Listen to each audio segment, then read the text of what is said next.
ಆತ್ಮೀಯ H16 news ಅರ್ಥಾತ್ ಹೇ ಸಿದ್ದರಾಮಯ್ಯ ಸ್ವಾಗತ. ನಾನು ನಿಮ್ಮವ MI ಅಥವಾ ಮಲ್ಲಪ್ಪ ಜೋತಾವರ್. ಆದ್ಮೇಲೆ ವಿಶೇಷವಾಗಿ ಈ ಸಲ ಈ ಸಂಕ್ರಮಣ ಕಾಲದಲ್ಲೇ ಚೈನಾ ಜೊತೆಗಿನ ಸಂಬಂಧದ ಬಗ್ಗೆ ಅಥವಾ ಇಂಟರ್ನ್ಯಾಷನಲಿ ಅಂತಾರಾಷ್ಟ್ರೀಯ ಮಟ್ಟದಲ್ಲಿ ನಮ್ಮ ಭಾರತದ ಸ್ಥಿತಿಗತಿ ಏನು ಒಂದಿಷ್ಟು ಚರ್ಚೆ ಮಾಡಬೇಕಂತೇಳಿ.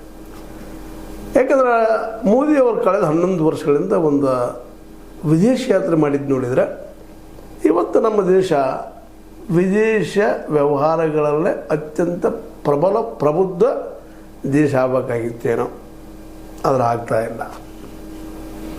ಎಲ್ಲ ಕಡೆ ಏನೋ ಮಾಡಿದರು ಪ್ರಯತ್ನ. ಮೋದಿಯವರು ಭೇಟಿ ಆದರು, ಟ್ರಂಪ್ ನನ್ನ ದೋಸ್ತ್ ಅಂತ ಹೇಳಿದರು, ಚೈನಾ ಜೊತೆಗೆ ಅಲ್ಲಿ ಭೇಟಿ ಆದರು, ಕ್ಷಿ ಜೊತೆಗೆ ಜೋಕಾಲಿ ಆಡಿದರು, ಏನೆಲ್ಲ ಮಾಡಿದರು, 1, 2 ಎಲ್ಲರೂ ಮಾಡಿದರು. ಆದರೆ ಇವತ್ತು ನೋಡಿದ್ರೆ ನೋವು ಅನ್ನಿಸ್ತದ.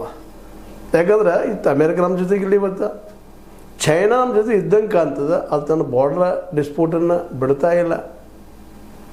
ಮತ್ತು ರಷ್ಯಾಗಂತೆ ಅನಿವಾರ್ಯ ಆಗ್ಯದ. ಆದರೆ ಮೊದಲಿನ ಪ್ರಬಲ ದೇಶ ಆಗಿ ಉಳಿದಿಲ್ಲ ಅದು.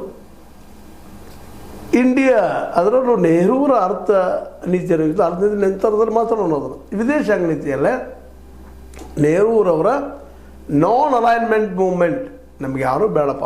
ರಷ್ಯಾನೂ ಅಷ್ಟ, ಚೈನಾನೂ ಅಷ್ಟ, ಅಮೇರಿಕಾನೂ ಅಷ್ಟ.